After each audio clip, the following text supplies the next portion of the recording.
रोम रोम भाइयों, कैसे हो सब लोग। आज हम लोग बनाने वाले हैं आयरन फार्म। दोस्तों इतने दिनों के बाद हम लोग मेरे तरफ से, और यार गणेश जी का ब्लॉग क्यों नहीं आ रहे। तो दोस्तों मतलब मेरा तबीयत अच्छा नहीं, इसलिए वीडियो एडिट नहीं कर पाऊँ। ये भी तो मेरा तबीयत अच्छा नहीं, इसलिए वीडियो थोड़ा लेट आएगा। और जल्दी से वीडियो को लाइक कर लेना, चैनल पे नहीं है तो चैनल को सब्सक्राइब कर लेना। चलिए वीडियो को स्टार्ट करते हैं।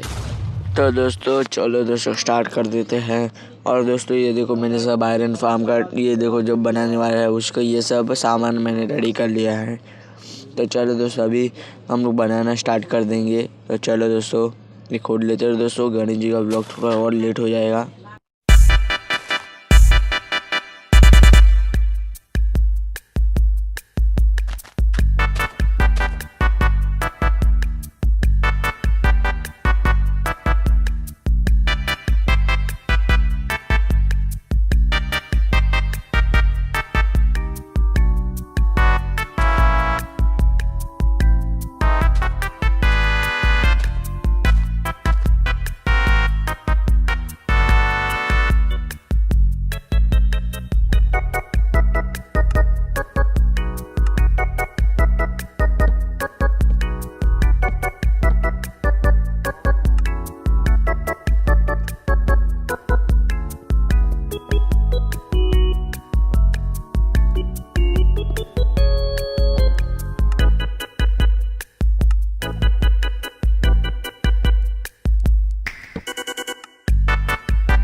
तो आज के लिए बस इतना ही। आपको वीडियो कैसे लगी कमेंट करके बता सकते हो। वीडियो पसंद आई तो वीडियो को लाइक कर लेना, चैनल पे नहीं है तो चैनल को सब्सक्राइब कर लेना। ऐसी और धमाकेदार वीडियो पे मिलते हैं। Bye bye.